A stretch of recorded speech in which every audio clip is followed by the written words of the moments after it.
Good morning, good afternoon, and good evening, everyone. My name is Nate. I also go by Hockey Boy Nate, and today we are getting closer and closer to the event that we've been talking about for quite a bit of time now, the severe weather event that's most likely going to occur on Saturday and eventually into Sunday. So if you guys are new to my channel, please be sure to like the video and subscribe for more information so that you guys may be up to date with all that is happening in the United States in regards to weather. So let's get into the weather here. Let's take a look at the day one convective outlook. This is here for May 6th here on Thursday. You can see that we have a marginal risk here for the Mississippi and Ohio River Valley area. We mentioned about that yesterday as to there could be a potential upgrade to a marginal risk there due to the fact that there was the possibility of some storms to cause some strong gusty winds. We also have our marginal risk down here for the east coast of Florida. That'll mainly be for scattered showers and maybe some spotty hail, maybe some gusty winds. But for the most part, you know, we have our hail risk here, 5% chance of you seeing a 1-inch size hail or larger within 25 miles of a point, 5% chance for wind, 58-mile-per-hour winds within a 25-mile radius, but no tornadoes. That's not really the risk here for today. If we take a look here at the timings, we're going to use the HRRR model to try and depict as to what all is happening. The HRRR does a pretty good job forecasting events that are in the deep south, so that's why I use that. It also is pretty good for anything right around the, say, tropical climates. So if you guys want to pay attention to what the time is, look over to the left-hand side over here. That's in Eastern Daylight Time, so if you're in Central, you're going to have to subtract it by 1 hour, but that won't be that big of an issue. So right around the 4 o'clock, that's apparently there's nothing there. Alrighty. Well, let's refresh our page here. No one ever said we were completely organized. There we go. We fixed it. So thunderstorms are pretty much a lingering factor here in Florida. It just really starts to fire off and go off the coast. You also have your showers and thunderstorms here across Illinois, Kentucky, and Tennessee. So right around the 4 o'clock hours, Eastern Daylight Time, 3 o'clock Eastern, is when you guys could really start seeing some showers along the coast. The lines of storms up in the Ohio River Valley really start to form consolidated lines. You can see how if you were to draw a line between them, you can see how most of them are really consolidated. Sorry for blinding you all there. And so you have the potential for some strong gusty winds across the board there. And that'll go all the way into Mississippi and Alabama. So you guys are really going to have to watch out for that. The temperatures are going to be the same as I talked about yesterday in yesterday's video. So nothing really too much to report there. It's going to be relatively cool for the Midwest, as people like to call it, but the northern plains into the Ohio River Valley, Great Lakes, all the way up into the northeast. It'll be hot and dry on the southwest. All right, let's take a look at the day 2 outlook here by the Storm Prediction Center. You can see that there is a marginal risk here for places of southeastern parts of Colorado, southwestern parts of Kansas, western parts of Oklahoma, northern parts of Texas, and northeastern parts of New Mexico. Hail and wind seem to be the main threat here, but no chances for tornadoes, so that is the good news here. Let's actually take a look at some of the timings of that. Now, since we have the NAM 3 kilometer in view, we can actually use it. So we're going to go to South Central, and we're going to take a look at it for ourselves here. So you can see the latter stages of Friday, as I said. If you want to look at the time, it's over here on the left-hand side. It's in Eastern Daylight Time, so if you're in Central, you're going to subtract it by 1 hour. If you're in Mountain, you're going to subtract it by 2 hours.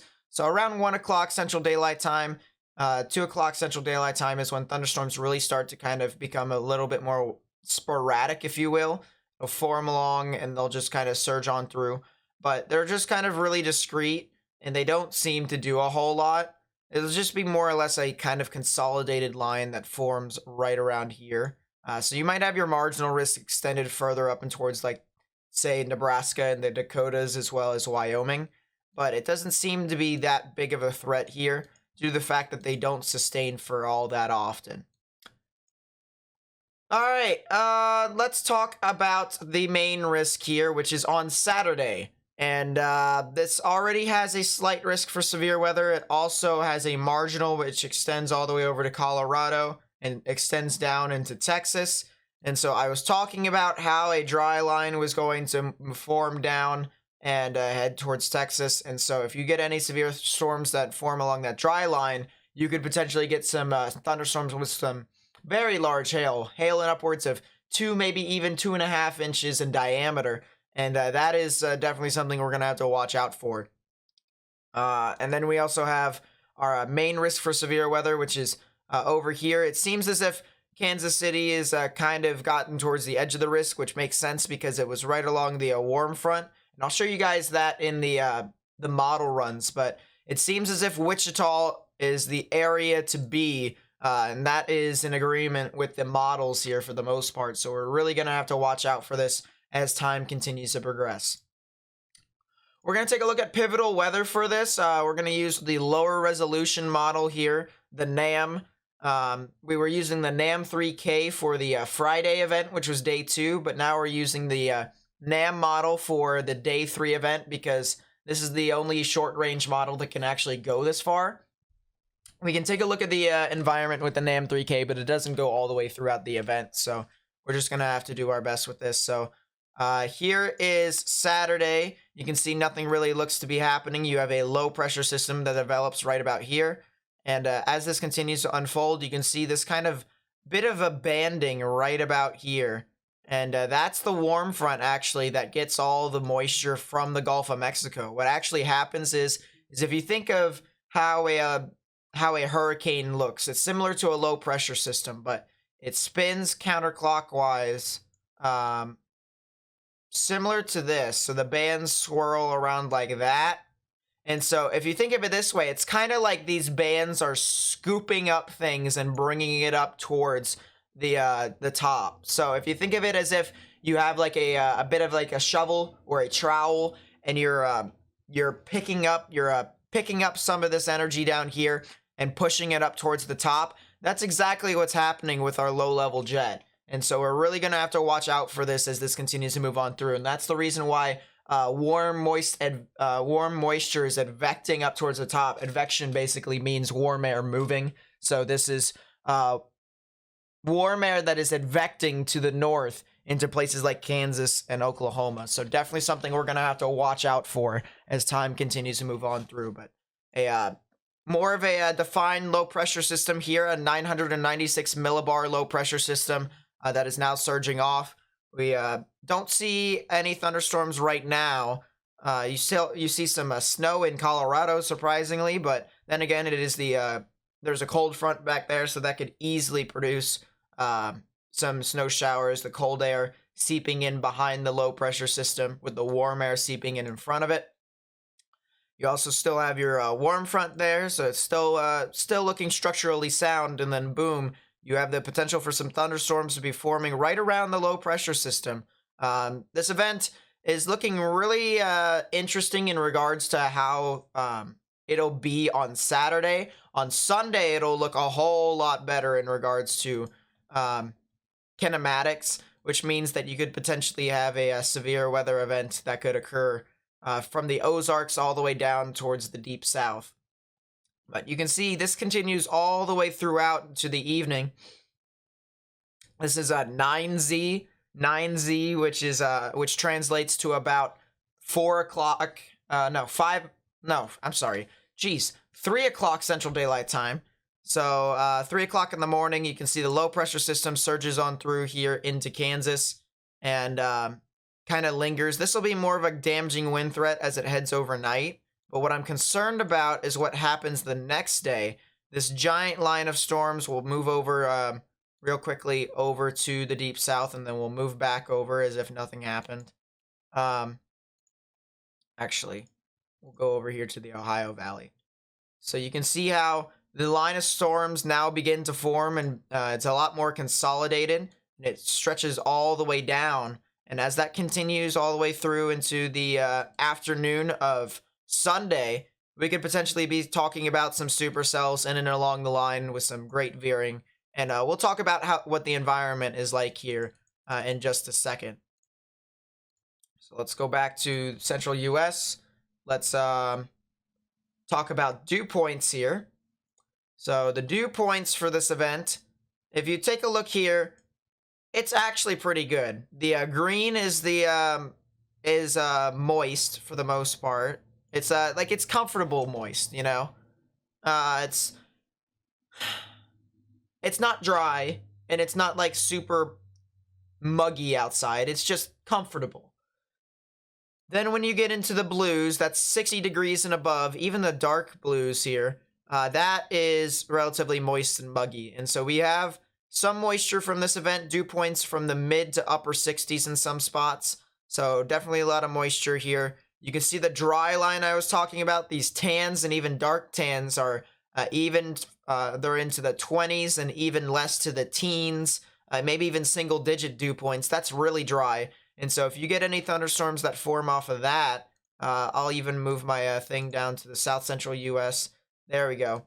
So if you can get anything that form off of this dry line right here, you can expect some very large hail amounts and upwards of 2 inches, maybe even up to 2.5 or even 3 inches if there's enough energy available there.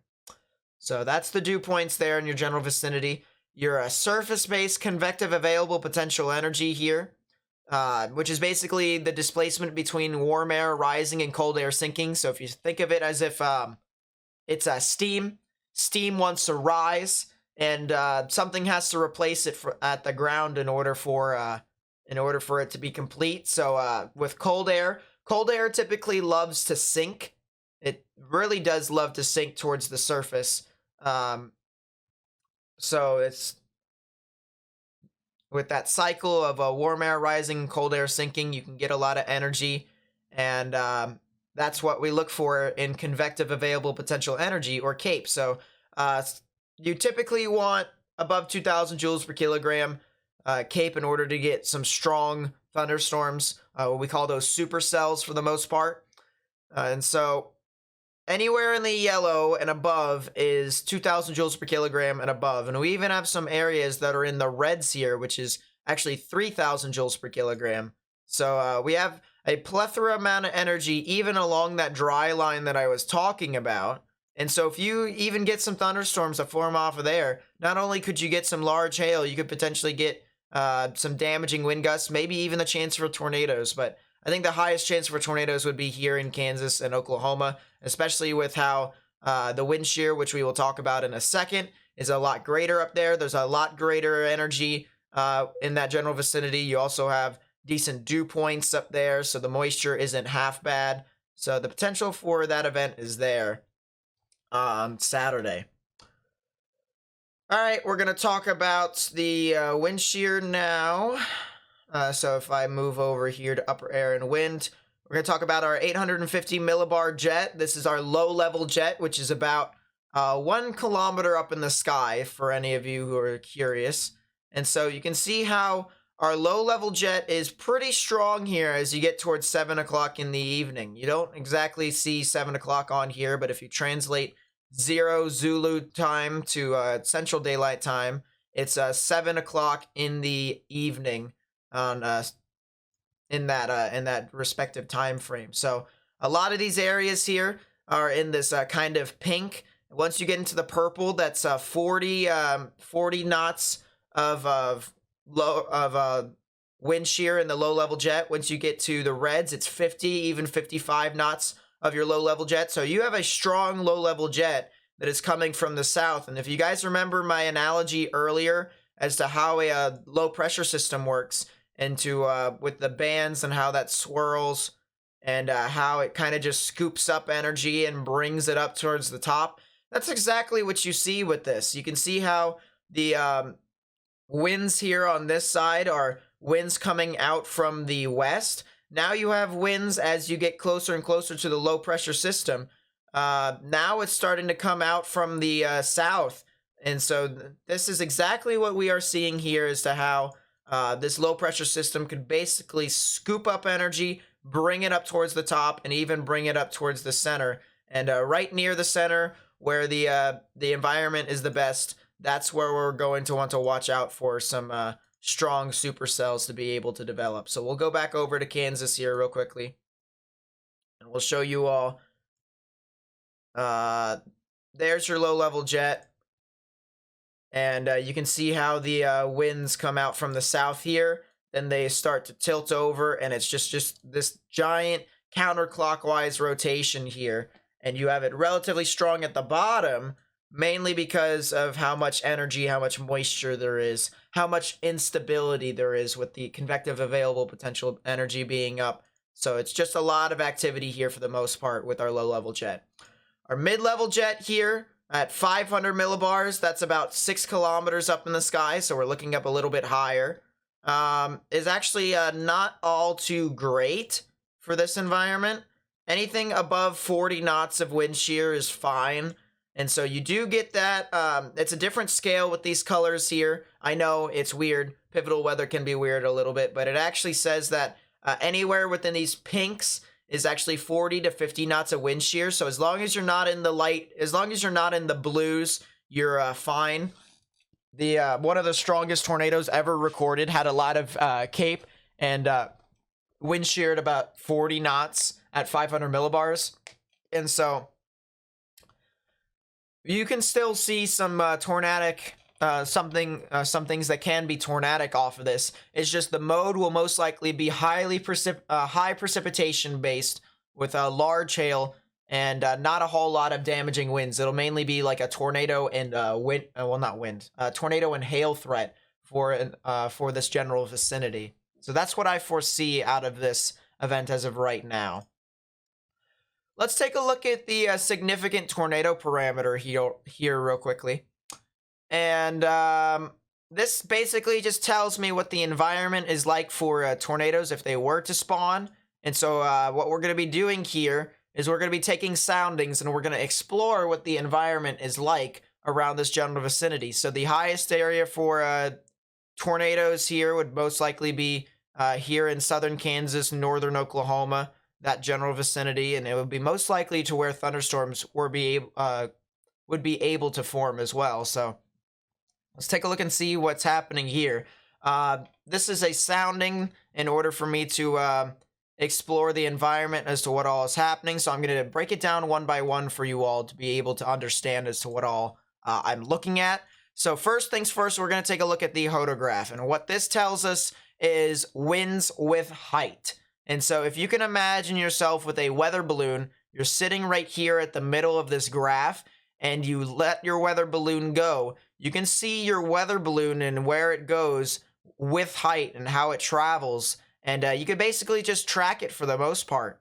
And so that's exactly what we have here. We have our red line, which is our 0 to 3 kilometers. You can't see the green line because your green line's right here within 3 to 6 kilometers. Your yellow line is 6 to 8, and then your blue line is 8 to 12, I believe. So one thing that we want to look out for within your hodograph is our 0 to 3 kilometers first off. So we have our red line here, which starts out by going north. It curls off to the east, and then it goes southeast. So anytime you see this veering off to the right, that is indicative of tornadic potential. Mainly because if you have more veering, you would be able to have supercells to develop. And if you can imagine how a supercell looks here real quickly, supercell looks very similar to how a hodograph curls off to the right, don't you think?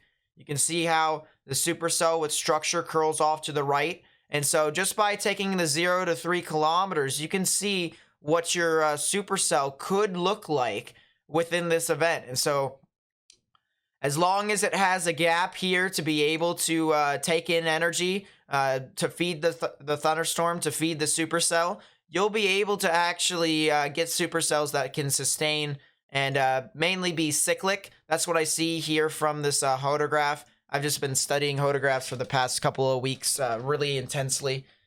Before I knew exactly, I knew what hodographs were, but like this, just the study based off of what hodographs could mean for the environment and what type of cells we could be expecting.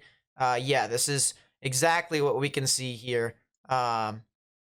Cyclic cells that could recycle over and over and over again And we're definitely going to have to watch out for this. Storm motion does take these storms to move off to the south and east. So if supercells do root, it'll move down to the south and east, but you'll see most of these storms head off towards the north and east if supercells do not root into the atmosphere, because not all, like, you have to have supercells, like if they root into the atmosphere, they move an entirely separate direction because of the wind shear in the upper parts of the atmosphere, which is the reason why we took a look at the 500 millibar wind shear for that veering.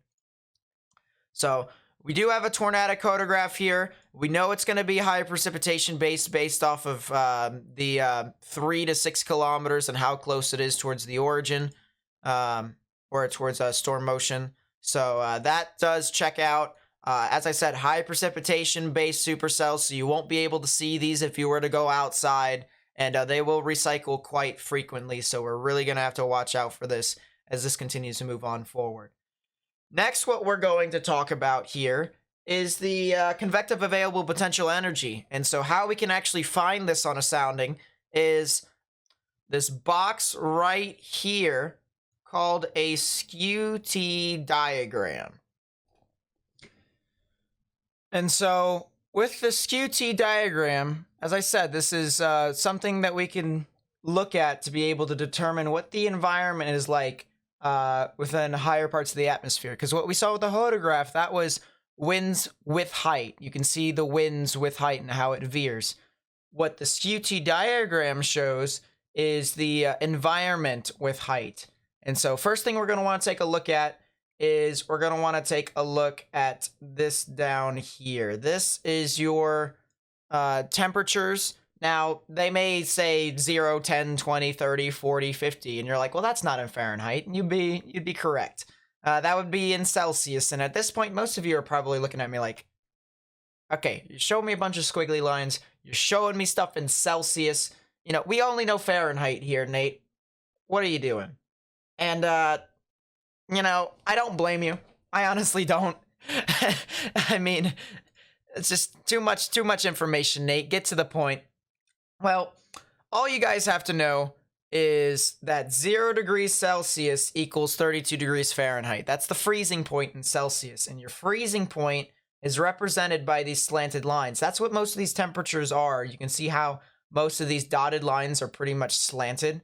And that's actually your temperature on the Skew-T chart. It actually tilts to the right and stuff like that. So something pretty interesting there in regards to what your temperatures could be. Your green line now, your green line is your dew point with height. Your red line right there is your temperature with height. And your dotted line right here, that is your developing thunderstorm line.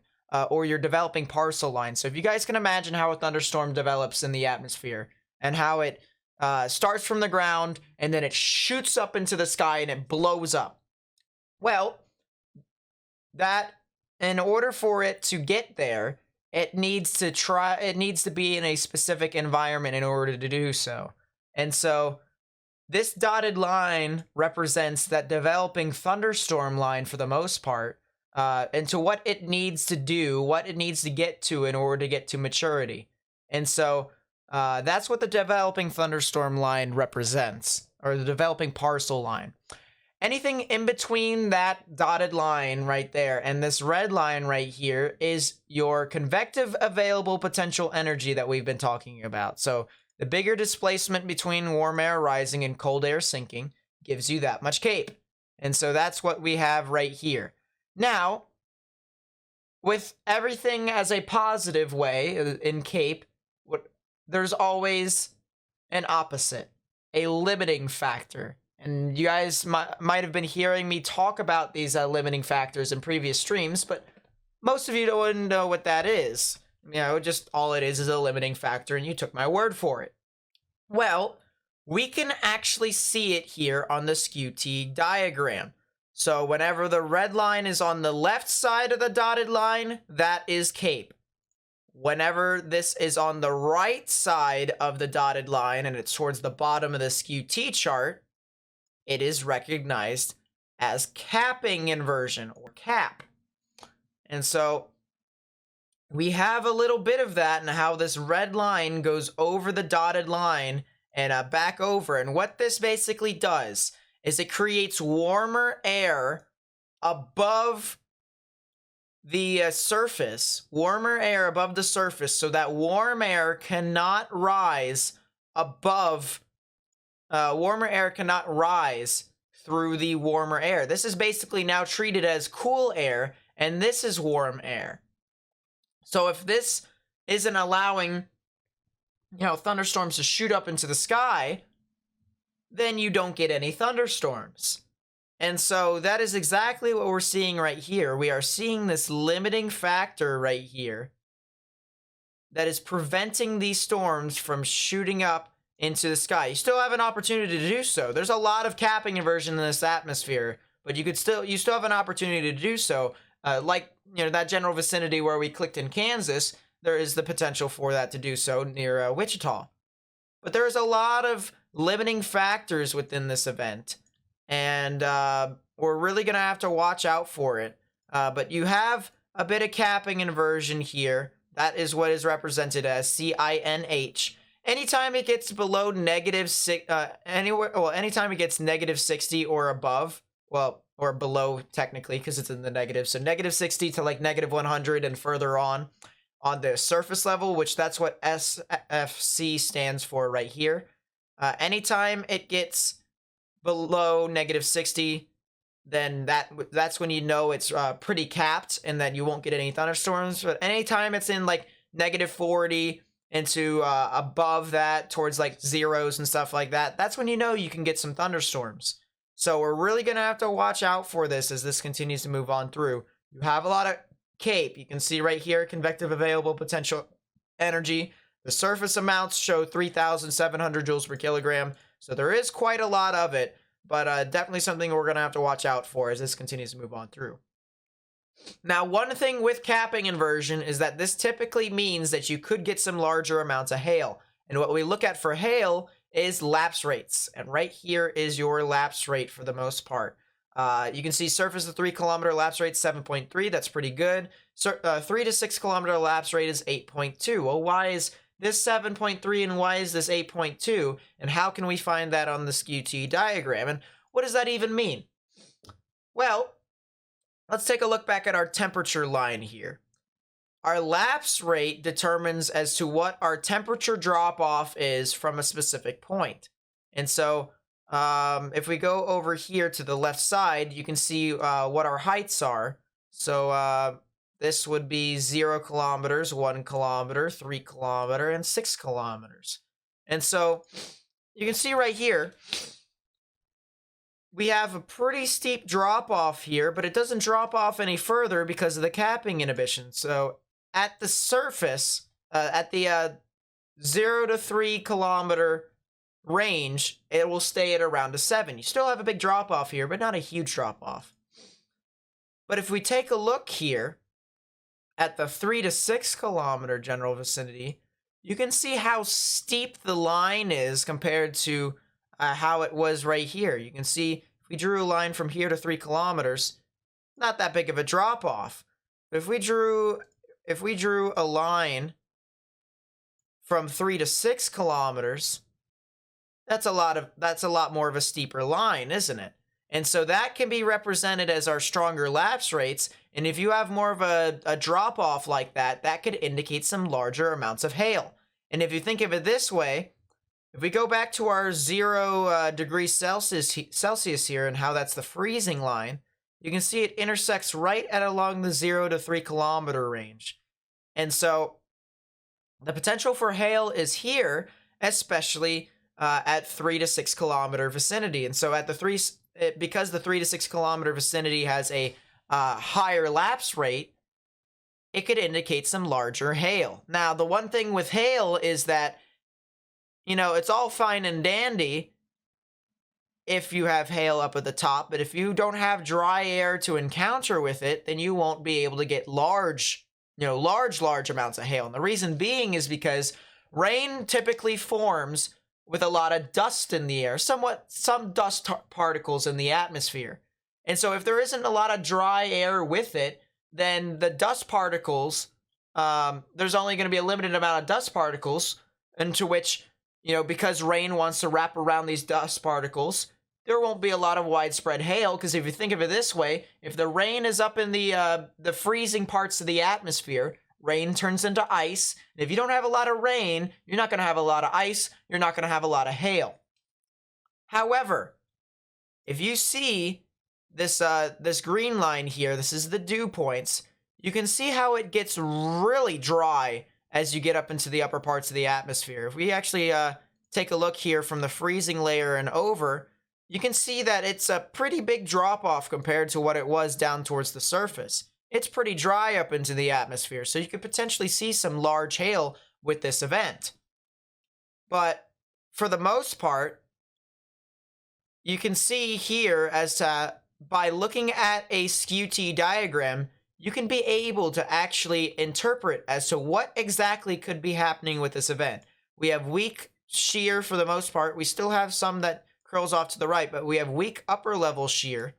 And so we can determine that this is going to be more, not as much of a wind threat. We see the veering from 0 to 3 kilometers here with our hodograph, so that tells us that we could have a tornado threat. We see our lapse rates and how our cape functions, and how we have our capping inhibition, and we can see that we could have some thunderstorms, which could even produce some larger amounts of hail. And so that's the reason why we look at soundings, to be able to determine as to what all could be happening in the atmosphere. So that's just something I wanted to talk about here real quickly. So let's move on over towards right here. We're going to take one more sounding here to be able to determine as to what all we could be seeing. And just ignore this dotted line here for the most part. This white dotted line. Well, kind of. We'll just use the brown dotted line here for the most part as of right now. But you can see, actually, this is pretty contaminated, so that's not a good sounding to use. We'll do it right there. If not having good luck with soundings here, let's just take a box sounding. Box sounding. Yeah, that's fine. That's good enough. So you can see right here, for the most part, the red line doesn't cross over the dotted line at all. So you do have you have some capping inversion here a little bit, but not too much. All right, so that's check number one. Check number two is your lapse rates decent, which they are at 3 to 6 kilometers. So you might have some larger amounts of hail here. 6 to 3 kilometer, well, not 6 to 3, surface to 3 kilometer lapse rate lacks a little bit to be desired. 6.3 for the most part, so you don't have too much rising motion in the atmosphere. But you still have some decent updraft characteristics with that. Hodograph still curls off to the right, so that's a tornadic hodograph. Your 3 to 8 kilometer wind shear is pretty poor, so you can expect this to be high precipitation based. So you do want to watch out for these storms for the most part, but they seem to be somewhat cyclic. They seem to be recycling in nature, not exactly long-lived mesocyclones within the supercells. But for the most part, the environment is not all too bad. Now, the reason why I'm concerned about Sunday is because if I take a sounding over here, you can see actually that the significant tornado parameter is really widespread here. You can see the environment is actually pretty good for Sunday. And so if we take a sounding right here, you can see that you have practically everything that you would want in a sounding. You can see your hodograph curls off to the right, so that is good. That is indicating something tornadic. You can see here that you don't have your red line crossing over the dotted line, so that's pretty good. Your dew points, for the most part, are really close to the temperature line here, so that indicates that it's most likely going to be somewhat cloudy for most of the day, or cloudy within this environment. But you do have a massive dry spike here at the 6 kilometer vicinity, so if you have some strong updrafts that can get some water droplets up this high, you could potentially have some large hail, because look, you have a lot of dry air here. It's just the only thing it's right above the freezing layer, so it might freeze before it even gets up there. But decent lapse rates for Dixie Alley. Dixie Alley typically doesn't have a lot of a lot of capping and inversion. So for the most part, it typically is you know, a surefire event that most likely would happen. Cape is not too bad. Capping and inversion, as I said, is non-existent. And so this is a tornadic environment, and typically you could potentially see something worse than this, because this isn't even the peak of the day here. This is towards the late morning into early afternoon. And with daytime heating as to how the sun heats the ground and nothing else in between that, you can still get a major drop off between warm air rising and cold air sinking. And that's really something that we're going to have to watch out for, especially as we go into further detail in tomorrow's video. So that's going to be it for me, guys. My name is Nate. I also go by HockeyBoy8. I want to thank all the people who have... here, let's actually see if we can get it on our PowerPoint here. Can we get it on our PowerPoint? Yeah, I wasn't really all too organized here today. I'm not going to lie. But all these people here, thank you so much for following the channel, becoming channel members, sponsoring the channel, $5 a month, which is absolutely insane. So thank you, all 31 of you. I really do appreciate all the support that you guys give me. And yeah, that's going to be it for me. My name is Nate. I also go by HockeyBoy8. Catch you guys in the next video, which will most likely be tomorrow. So peace out, everyone.